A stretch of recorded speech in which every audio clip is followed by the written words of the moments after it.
in their tracks right now. CW with the Flicker, no Purify, Kyrie, not with the Demon Slayer that we've seen. Ling's utilize. He's on that killing spree, and he enjoys that a bit more. Yeah, dude, I'm calling it right now. MDH, if they can go aggressive, and I'm not just talking about simple aggression, right? Wait for the turtle and then try to get kills. Don't even focus on the turtle that much. Try to get kills, try to slow down what Onic is trying to do, and then you're going to be at a very, very good spot because they reached their power spikes way earlier because they have two fighters-ish, because technically Benedetta is kind of playing like a fighter where you want to dive to the enemy and try to dish out as much damage as you can. So if you can really use your draft very, very well, putting pressure early, then they could do something against Onic's lineup where they kind of want to scale up just a little bit, like 1 or 2 items. Right, the fighter advantage that scales a lot faster. Being able to tank more damage, a lot more base damage in the abilities as well. That's definitely something that they can use. But in the top side, CW. Woo! Super low. Kyrie gets the first blood. CW lives with one. Look at that grandma! Like legit, he should have gotten the kill, but RNG, man, sometimes it's not on your side. The range wasn't hesitation. He flickered in because it looks like one hit was enough, but CW survived with such a small sliver of HP. It's unreal. Effectively won. That is so unfortunate. And now tides are swinging towards Onic Esports. 460 gold advantage. Not massive, but it all will add up. Oh man, that was definitely frustrating, right? If it was me, I would have been tilted, man. Going for the Flicker under the turret, CW utilized the damage reduction from the first turret, and it was really good, right? You saw a bit of hesitation, I agree. I think Hehe would have been able to get that kill if he flickered a bit earlier. Yeah, but right now, looking at MDH, they're starting to turtle, and this is what I want to see. I want to see some of aggression, but Boots in the front. Oh, it's still Joga who wins out the Red Tree battle now with the King jumping in with the Bravest Fighter. It is going to be Kyrie locked down by the Moonhorn Blast and the stun as the King picks up a kill on the back lines up against Boots. The King super low as Kyrie gets some HP back from the hard guard. It's a 1-for-1, but it's worth it for MDH. They got the turtle. They got the turtle, and they traded their EXP lane in the process. Later on, it might be a concern because, as we mentioned, the EXP lane right now is so critical to the macro maneuvers. So if they maybe let the King fall too far behind, he might get dethroned, and that would be a very tough situation if they're going to contest for the later objectives. I like what it did. I just want some kind of adjustment because just now the King went in alone, but I kind of feel like if Gnart and Midnight Help followed up with him, like just dove in as well, like kind of disrespecting Onic, it would have been a little bit better because, again, Ling has a lot of mobility in the early stage of the game, but not enough damage, and look at that! Oh, CW's gonna be caught here, doesn't have that Purify, he is going to be chained down with the stuns coming in. Sans finally rotates up top, but it's a bit too late. CW falls, and that's him missing on that gold minion. No gold income from that lane for him right now, and that was such a good engage. Beautiful. Coming in from the undetected bush for Nart. This is why the Lolita is just so dangerous and so oppressive as well. There's a lot of stuff that Nart can block on that bulwark, and of course in the early game it's deceptively high damage to clear the waves as well. I want to pay attention towards the Hive because the Mystery Shop gets you items a little bit easier, a little bit faster, but look at this. He's putting points not only to the penetration, but also to the cooldown. So for you to be able to dash a lot in the Zaman Force, you need at least around 33% cooldown. So if you build the cooldown boots as well as the Calamity Reaper, you can already go very, very aggressive. So he's gonna get his power spike way earlier compared to MDH. Now there's a question from me, right? Should have CW, I mean, I don't know. CW went for Flicker. Should he have went for that Purify? I feel like considering that there's two massive engages that are kind of telegraphed, it's not required, but it could be used as MDH goes in. That's a lot of resources placed down already. Need my help. Gonna use the real world inflation. 2 real world inflations popped in as Kyrie jumps in with the Tempest of Blaze now, targeting towards Need My Help, but it's gonna be Kyrie stunned up. Still able to dash out with the Pinch Poise and the Defiant Blade, but it's a 1-for-1. Mid laner for XP. Kyrie opting to go for the trade onto the purple buff instead of forcing and committing onto the turtle. The efficiency of Kyrie, though, understanding that, okay, we don't have control over the turtle pit, we might as well go for something else. And on that Ling, what can be more valuable than that purple buff? He goes in straight for it, and it's not ideal, but how quickly he makes the decision is very, very impressive. Yeah, again, like Kyrie is a different beast whenever he's using a high mobility kind of hero. Makes it very difficult for MDH because even though like the Lolita has been catching a lot of people off guard, but going up against like, a Ling, it's not a secured catch. And right now, Gernard goes in. It looks like they're going for Onic. Okay, Zaman Force popped into the back line. It's not going to be taken low. Samo's still surviving, but will be shredded down. A CW looks for some more damage on the Hehe, who's still able to survive. Kyrie picks up a double, and it is going to be a 2-for-1 for now. Joga clearing out that way, but look who's here. It's the King, who's not able to do much here. Oh my god, that damage from Kyrie! Picking up a monster kill, and Joga's gonna be next on the chopping block.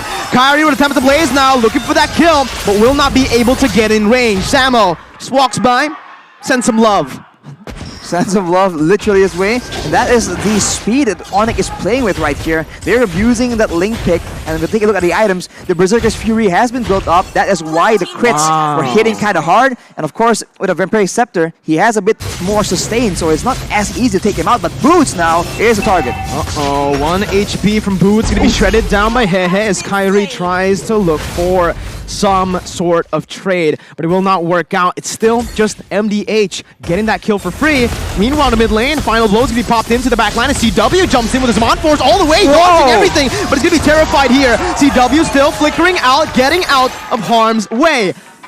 Wow, that was an insane team fight. I was about to say, CW, bit too aggressive, but it works this time. Yeah, I gotta say, like, the way that Onic is playing with their items is very, very impressive because looking at how Kyrie is itemizing for himself, because he actually used the new attack speed items to make sure that he can farm a little bit faster, but the moment he has the Berserker's Fury, he is not shying away from the fight. Like, right now, he is almost optimal in terms of the way that he's using the timing with his items. And the same thing can be said with CW because like I said, he has enough cooldown, so if he sees an opportunity, he can actually go for it. He does not need to wait for the second item to really be effective. Joga again with the final blow, but it's going to be the turtle cancelled out. Joga forced to use that eye for an eye on cooldown now. The Sans pops in, that real world. Kyrie, beautiful place to get out of that one with the help of the hard guard. Now, he's going to be able to try to sustain back up as CW zones them off. Oh my goodness, CW jumps on to 4, and nothing is going right for MDH here. The Praisers brand as well. CW looks for the cleanup. Need my help, needing some help now, but it will not be enough. CW picks up the kill. He's looking for the shutdown from Hehe. That is unfortunate. CW greeting out to try and make an outplay onto Hehe. Unfortunately, he just gets taken out. That's a shutdown at the hands of the marksman, but look at Hehe now! Another shutdown! And it's a godlike for Kyrie, who's now 7-0-1. Dude, like Kyrie right now, he's taking... He's mad. He is mad. No wonder when I saw him, he had a very big grin on his face because he's like, the coach says Ling, I'm happy. But yeah, like, you guys probably can't hear this, but we're here, and the crowd, like, the way that they reacted when like, CW stayed a little bit too long and he died, I was like, oh. Like, I like the synchronization, and then when Kyrie gets a kill, it's like, ah!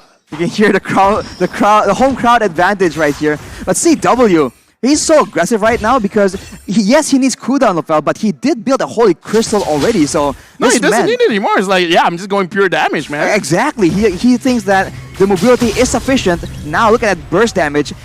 Right, aside from Ling right here, the side of MDH needs to be very, very careful because the Harith can very well perform like an assassin in these pick-off situations. I mean, you said it, right? Onic have the home crowd advantage, but if you look at the live chat, MDH definitely have the support of the live chat. Everyone's just spamming Hehe right now. I mean, are they just laughing? No, they are supporting from MDH. Yeah, dude. I mean, come on. Like, everyone here watching Mobile Legends Bang Bang, they just really like very, very good games. Isn't that right, Mirko, right? Mm-hmm. Yeah, and for sure. And right now, looking at the game, it's not even that big of a difference because no matter how much we see Onic is performing mechanically, the goal difference is just 3.4K. That is a lot, don't get me wrong, but it's definitely comebackable. It is comebackable. Kyrie trying to make a play here on the other side of the map. Again, he is a Ling. He's super mobile, especially now that he's been getting all the purple buffs, right? No one's been able to really invade and contest. Right now, Sans is just zoning people away as CW slowly but surely chips on that Lord. It's a great mind game here because Kyrie is on the top side of the map. If you just look at the vision, You wouldn't expect that the Lord's being taken, but Onic, they're just showing MDH different looks. And now when they go for the Lord, actually, MDH are just not convinced. They're not sure. And Onic might just sneak this away. Well, we'll see, right? A miracle play can always happen, and Nart is looking for it. Wow. But Kyrie just seals it again with the cross-map plays, with the wave manipulation. They're able to just, again, suffocate MDH slowly but surely after getting that lead. Right now, honestly, I'm looking at the situation. Even I'm drawing a blank. What can MDH do? Because the way that I see it is, if Onic somehow doesn't kill, right? Like, he would eventually out-damage them, but because I kind of feel like it's kind of in a situation where you definitely can't catch Kyrie because the way that he's moving is a little bit too fast. Oh, Bernard gets caught. Sans gets the hard guard, but it's gonna fall right now, and that's Need My Help Lock. He pops into real world inflation. CW now looking to look for a big play, but it's gonna be caught down. 2 members, the damage dealers from Onic Esports losing their life as Kyrie jumps in onto 3 members now. It's still Samo alone in the top lane with the Lord, looking for some play, but Nard's gonna be able to stun him up. Joga looking for more damage to follow it up, but it will not be enough. Onic Esports got the Lord, but again, nothing on the board. I'm sorry, did I just caster curse myself? It's like, oh, I don't see any way, but King, 1v1, Kyrie, legendary. A fist fight in the bottom side there. Fighter against Assassin, by the way, doesn't even matter. But we did see that early on. CW, he goes in aggressively onto multiple people, but Kyrie isn't even done yet. Oh, the Tempest of Blaze was popped in, and Kyrie uses the same. Hey, bit of a trade. That was honestly just style points for both of them. I mean this in the most respectful way, but monkey see, monkey do. Monkey see, monkey do. In the most respectful, because that's Valentina's ult. Yeah, but you know, that's a proverb. I am you. Yeah, it is a saying, but now looking at the items, CW has the concentrated energy. If early on he goes in and he gets taken out, now with the extra bit of sustain, with the Feather of Heaven as well, he's going to be able to actually be a lot more survivable. And keep in mind, while all this is happening, Sans has the Glowing Wand, Ice Queen's Wand combo. He went for the book, like you mentioned, Lafel, but the Enchanted Talisman will allow him to just be so obnoxious. And right here, if you're MDH, you have to be concerned about the Yve, the Link, as well as that Harith, and it's just such a difficult situation. I just want to point out, looking at Link's goal, 11,000, right now it's 12 minutes. He's almost hitting that 1,000 gold per minute mark. Kyrie is getting a lot of gold here by getting kills as well as farm. He's farming heroes. We've mentioned, again, well, you've mentioned, Lafel, that this is still comebackable. It's only a 5,000 gold lead, and if MDH are able to actually withstand, pull it to the late game, they might be able to do it. But now Kyrie jumps in onto 5 members with the hard guard. He's going to be all there, dealing everything, picking up the kills with the help of the team. The King jumps in with the Bravest Fighter, and Joga rotates too. But it's a 2-for-0 in favor of Onic Esports as the Lord spawns in. That was such a unique engage right there. They go in with Kyrie, and as everyone is just distracted, Sans comes in, drops the slow, and uses the real manipulation, and that effectively just corrals everyone from MDH to such a difficult situation. They're able to escape, but they lose Hehe, which is like the core key member that they need to rely on in this late game. With that, that's a free Lord. And Onyx's play for the Lord in particular is just so good, so creative, and so solid. I would say, like, that was almost too easy because they didn't even really have to focus on any target, because even their like focus attack kind of feels like an AoE at this point, because Kyrie goes in, he hits 3 people at the same time, and then like when CW engages with Zaman Force as well, his Chrono Dash is actually hitting quite a lot of people, so that's why it ended so fast. The burst damage is a lot, but the fact that the burst damage hit on 3 people at the same time, that was unfortunate positioning by MDH, making it easy for Onic. Uh-oh, Joga here. Okay, still able to get out. Again, that's that tank Benedetta build that's really helping them out here in a position where they are behind 8,000 gold. But again, this is the question I want to ask. MDH, you said it's still comebackable. Now, is it still comebackable? And if so, how do they get it done? They have to wait for overextension from Onic because they cannot outrange Onic at this moment. So if Sans uses the world manipulation, that already zones out Hehe, the main key to victory, away from these big fights. So they have to wait for a base play for sure. But Onic, they're way too smart to make a mistake. But look at that! Boots jumps in, finds 3 on the Taunt and the Dupe Blast will be popped in, but it only finds Boots. CW with his on force, just dashing all across the place. Kyrie picks up a legendary. Joke is gonna fall as well. As Kyrie wreaks havoc in the backline with CW, who's looking for a triple kill. But it is all that she wrote. Onic Esports, once again, they want the upper brackets. They'll break the curse, and they'll move on from the group stages. I mean, look at that, man. Like, sheer confidence.